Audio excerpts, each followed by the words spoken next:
Hey all, what's up everybody? This is Tim from the LB with today's Self-Confidence Espresso. And the title for today's clip is A Whole New Level. So this weekend I was checking out some motivational and educational clips on YouTube, which I frequently do.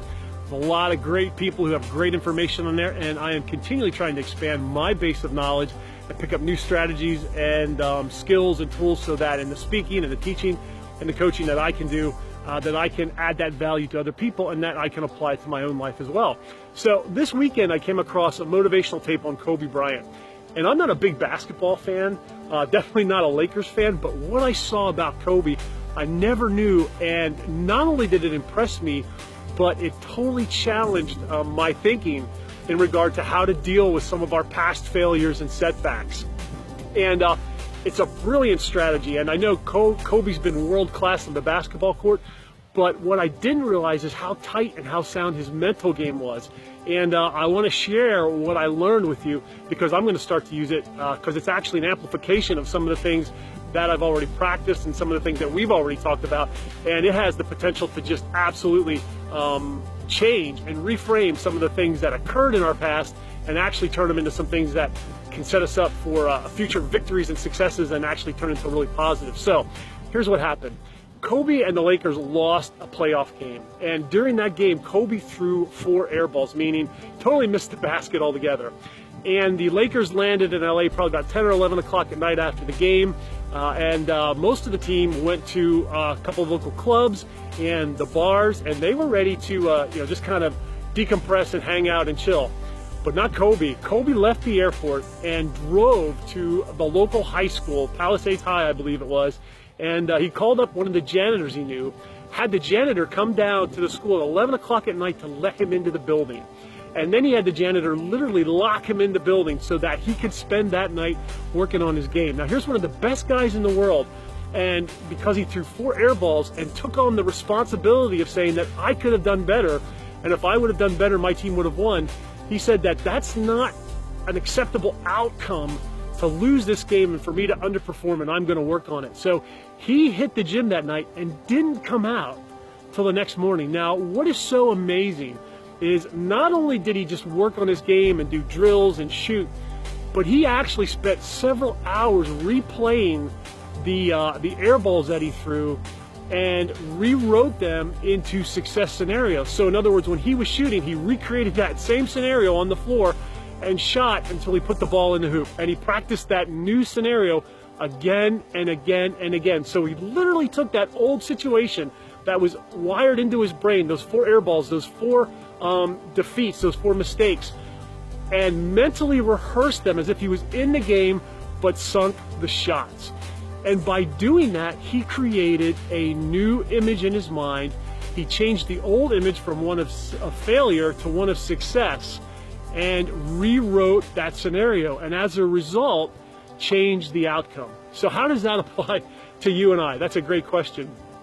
If there's something in your past that's really bothering you, a mistake, a failure, a difficulty, a situation where you blew something up or didn't perform at the level you wanted to, one of the best ways to change that mentally is to think about, how did I want the outcome to occur, and visualize it occurring in that manner, and actually run through it like it's a movie, like you're watching it, and play that new outcome out, play that new script, play it out again and again and again. Rewrite the script, rewrite the story so it's one that you want. Now obviously you're not changing the old outcome, but what you're doing is you're changing the mental impression, so that if you find yourself in that situation again, you can actually bring that new mental impression, that new level of confidence into that situation, and most likely it's going to push you and point you in the outcome that you want, and you're changing the outcome and changing the odds to be stacked in your favor because you're eliminating that negative image. So that's the easiest level to understand this.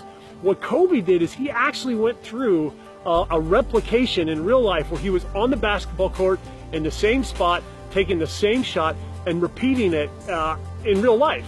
And by doing that, he supercharged that image in his mind. He was actually hammering it into his mind and into his will and into his emotions and into his physiology. And by doing that, it just amplifies that experience. So not only did he eliminate that negative image or those negative images from the game, but he now has a success image that he can carry into similar situations and into other situations in his life as well. And if you can actually go back to the places where you've had failures and mistakes and reenact them and replay them, and almost as an actor run through a new script on them and have the script work out the way that you want to, it takes those visualizations and it supercharges them. It absolutely amplifies them 1,000, 10,000, 100,000%, so that the next time you find yourself in a situation like that, you're subconsciously going to default to that image. You've actually played it out in real life as opposed to just mentally, and it's going to just increase your actions and your thoughts and your emotions and everything that happens on a subconscious level to move you in the direction that you want. So I was just totally grabbed by that. It takes visualization to the next level where you're actually acting it out, and that's a super powerful principle as well, to act as if. So it's combining the visualization strategy plus the act as if strategy to replay those old difficulties, those old challenges, those old failures and blowups, and turn them into successes so you don't continue to carry them with you. So to me, that's taken it to a whole new level, and that's given me a list of to-dos where I'm going to go back and I've got some things I can work on to change those images to improve the quality of my life so that my outcomes change as well. So Tim from the LV saying, hey, take it to a whole new level. Don't only revisualize things, but if you can, physically replay them. And Colby spent the entire evening in the gym. He just didn't do it once or twice. He committed to it for several hours, for a whole night, because he wanted the success more than he wanted the fun and the relaxation that the rest of his teammates were having. It was more important to him to move in the direction of his outcome than to take the easy road. And that's where commitment really begins. That's what differentiates the greats from those who are good. So if you can revisualize it, great. If you can play it out, great. And if you can commit a chunk of time to playing it out till it absolutely becomes the new reality in your mind, you are there. Anyway, Tim from the LV, knowing that this is going to be a great day, telling you your life is a tour de force, reminding you to live it that way. Hope you have an awesome day, kill it, and I will talk to you soon.